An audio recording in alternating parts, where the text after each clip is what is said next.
ہمارے پاس جو صلاحیت ہے، استعداد ہے، وہ ہماری ذاتی نہیں ہے، یہ اللہ کی دی ہوئی امانت ہے۔ ہمارا چلنا اور پھرنا، ہمارا رہنا اور سہنا، ہماری سانسیں، ہمارا سوچنا، ہمارا سننا، جتنی بھی قوت ہمارے اندر موجود ہے، چاہے وہ قوت گویائی ہو، چاہے قوت سماعت ہو، یا بولنے کی طاقت ہو، یا سوچنے اور سمجھنے کی صلاحیت ہو، وہ اللہ نے ہمارے اندر ودیت رکھی ہے۔ انسان کا اس میں ذاتی کچھ بھی نہیں ہے۔ اللہ فرماتے ہیں انسان کو ہم نے کمزور پیدا کیا ہے، اس کا ذاتی اس میں کچھ بھی نہیں۔ یہاں تک کہ انسان کی جو سانس ہے، جو ہم لے رہے ہیں، ہر لمحہ ہر آن جو ہم سانس لے رہے ہیں، وہ بھی اللہ کی دی ہوئی امانت ہے۔ اللہ تبارک و تعالیٰ نے ارشاد فرمایا بندہ اتنا کمزور و ضعیف ہے کہ جب یہ دنیا سے رخصت ہوتا ہے تو یہ اتنا کمزور ہے کہ یہ اپنے آپ اپنا غسل نہیں کر سکتا۔ حیات میں اپنا غسل ہم کر سکتے ہیں، لیکن بعد الوفات اتنا کمزور بندہ ہے کہ کسی اور کے غسل کرنے کی ضرورت کا ہوتا ہے، اور اتنا کمزور ہے کہ یہ چل کر اپنی قبر تک نہیں جا سکتا۔ محلے والے اکٹھا ہوں گے، متعلقین اکٹھا ہوں گے، رشتہ دار اکٹھا ہوں گے، گھر والے اکٹھا ہوں گے، وہ اس کو نہلائیں گے۔ یہ اپنے کپڑے اپنے آپ نہیں پہن سکتا، وہ اس کو کفنائیں گے۔ یہ اپنے آپ دفن نہیں ہو سکتا، لوگ اس کو کاندھوں پر اٹھا کر دفنانے جائیں۔ اور اتنا کمزور انسان ہے، اللہ فرماتے ہیں کہ جب قبر میں سے رکھا جائے گا تو وہاں کی وحشت سے اس کا جی گھبرائے گا۔ اگر یہ چاہے کہ قبر کو پھاڑ کر وہاں سے نکل آئے، اللہ فرماتے ہیں اتنا کمزور ہے کہ وہاں سے بھی نہیں آ سکتا۔ قبر کے اندر فرشتے آئیں گے، سوال و جواب کریں گے۔ اچھا شخص ہوگا تو اس کو اس بات کا مزدہ سنایا جائے گا، اس بات کی خوشخبری سنائی جائے گی کہ تم جنت کے مستحق۔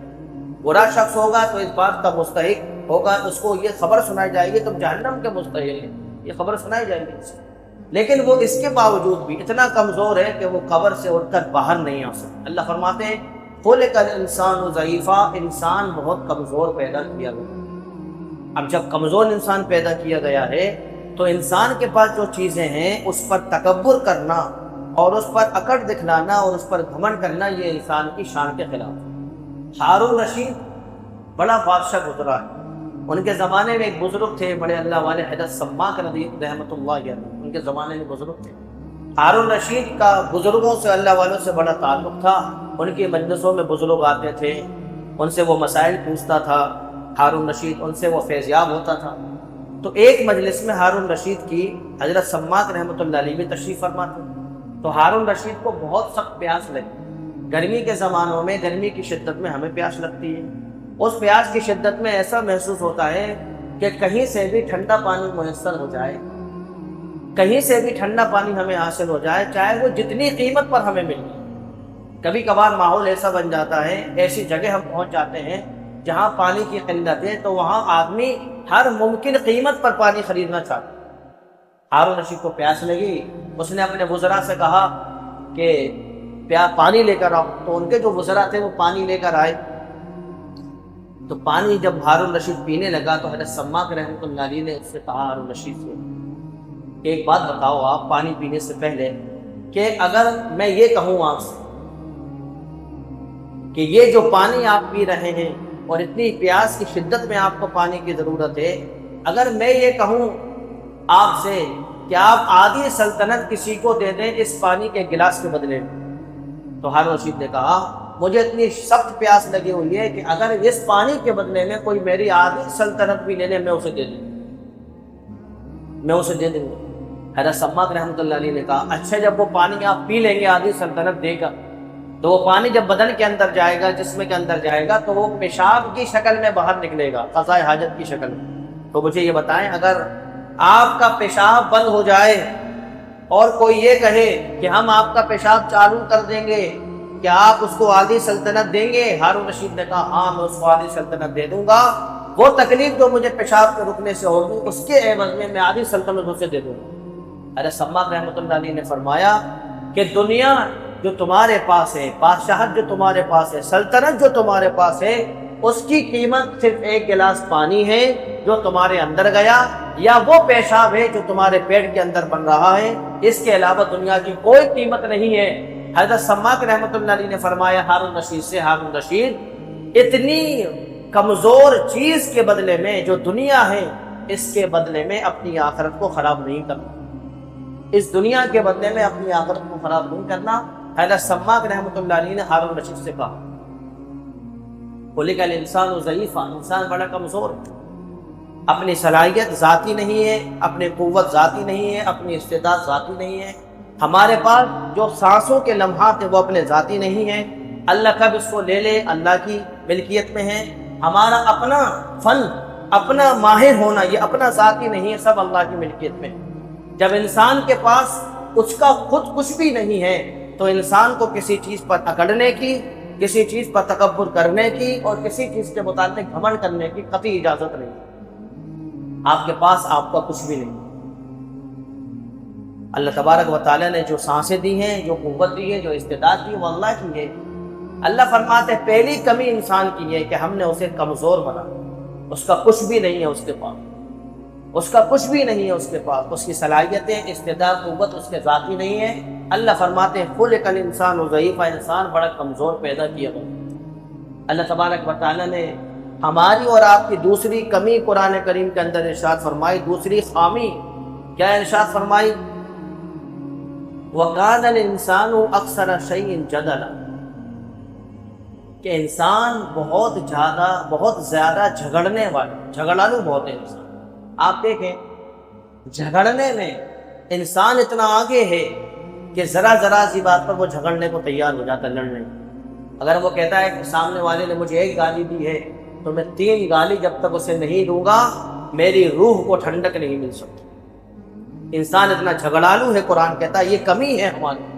قرآن کہتا ہے انسانوں کی کمی ہے کہ انسان جھگڑالو بہت ہے، ذرا سی بات پہ جھگڑنے کو تیار، ذرا سی بات پہ لڑنے کو تیار، والدین کے سامنے اولاد لڑنے کو تیار، ماں کے سامنے بیٹے لڑنے کو تیار، والد کے سامنے اولادیں لڑنے کو تیار، والد اپنے رشتہ داروں سے لڑنے کو تیار، متعلقین سے لڑنے کو تیار، پڑوسی پڑوس سے لڑنے کو تیار ہے، محلے والے آپس میں لڑنے کو تیار ہے، علاقے والے آپس میں لڑنے کو تیار ہے۔ اللہ فرماتے تمہارے اندر یہ کمی ہے کہ تم جھگڑالو بہت ہو۔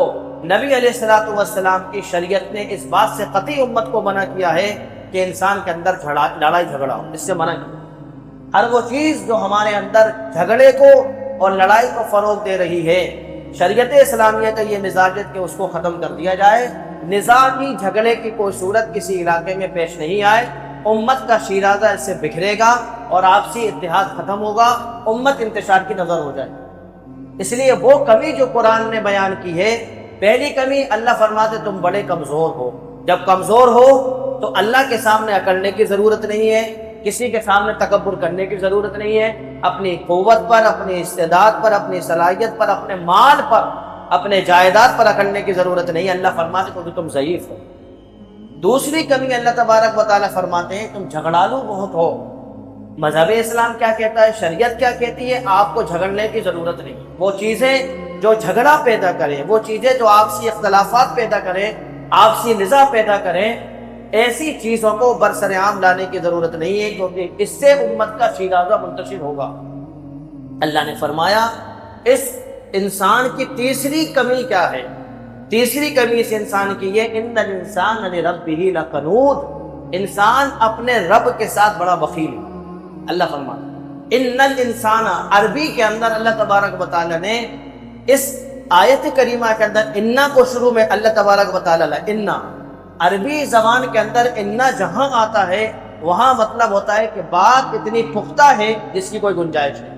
اللہ فرماتے ان الانسان، یہاں انا بھی تاکید کے لیے ہے، انسانہ پر جو لام ہے وہ بھی تاکید کے لیے۔ اللہ فرماتے ان الانسان، بے شک بلا شبہ یقیناً انسان اپنے رب کے ساتھ بڑا بخیل ہے۔ جب بات اللہ کے راستے میں دینے کی ہوتی ہے، اللہ کے راستے میں قرضہ دینے کی ہوتی ہے، اللہ کے راستے میں خرچ کرنے کی ہوتی ہے، اللہ فرماتے انسان کی کمی یہ ہے کہ وہ پہلو تہی کرتا، وہ اپنے رب کے لیے خرچ کرنے کی طاقت نہیں رکھتا، وسعت نہیں رکھتا، ہزاروں بہانے اس کے دماغ میں آ جاتے ہیں جب اللہ کے سامنے خرچ کرنے کی بات ہوتی۔ ابو دہدہ رضی اللہ تعالی عنہ، ان کے پاس ایک ایسا باغ تھا جس میں 600 درخت تھے کھجور، اور عرب کے اندر کھجور اتنی بڑی معاشی حیثیت رکھتا ہے کہ جس کے پاس کھجوروں کے باغات ہوں سمجھو وہ عرب کے اندر بڑا مالدار سمجھا جاتا ہے۔ ابو دہدہ رضی اللہ تعالیٰ عنہ کے پاس کھجور کا باغ تھا، جس میں 600 درخت تھے اور ایسے درخت تھے جو ہر سال 2 مرتبہ پھل دیتے تھے۔ ابو درداء رضی اللہ تعالیٰ عنہ نے حضور کے زمانے کی آیت سنی۔ وہ کیا آیت ہے؟ من ذا الذی یقرض اللہ قرضا حسنا، کون ہے جو اللہ کو قرض حسنا دے؟ کون ہے جو اللہ کے لیے قرضہ دے، اللہ کے لیے خرچ کرے، اللہ کے راستے میں برسر پیکار آئے؟ ابو درداء نے یہ آیت کریمہ سنی، اپنے باغ میں پہنچے، اپنی اہلیہ سے مشورہ کیا، فوراً باغ کے باہر تشریف لائے، نبی علیہ الصلوۃ والسلام کی خدمت میں پہنچے اور کہنے لگے اللہ کے حبیب، میں وہ باغ جس میں 600 درخت ہیں، میں اللہ کو قرضہ دیتا ہوں۔ اللہ کو قرضہ دینے کا مطلب کیا ہے؟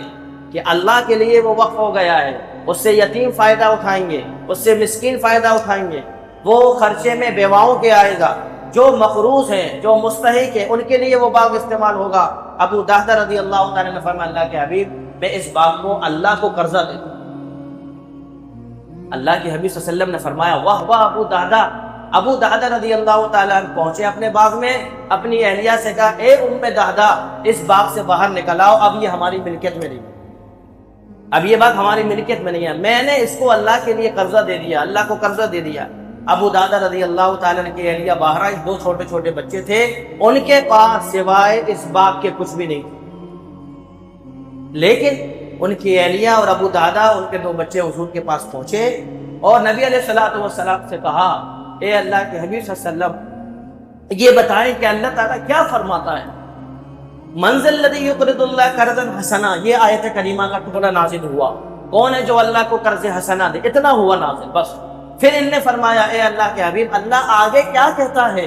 پھر جبرائیل علیہ السلام تشریف لائے، اس آیت کا اگلا ٹکڑا نازل ہوا، فَيُضَاعِفَهُ لَهُ أَضْعَافًا كَثِيرًا، جو اللہ کو قرضہ دے گا، اللہ اس کا قرضہ واپس جب کرے گا تو اس کو اتنا بڑھا کر واپس کرے گا جتنا بندہ شمار نہیں کر سکتا، اللہ نے یہ فرمایا۔ پھر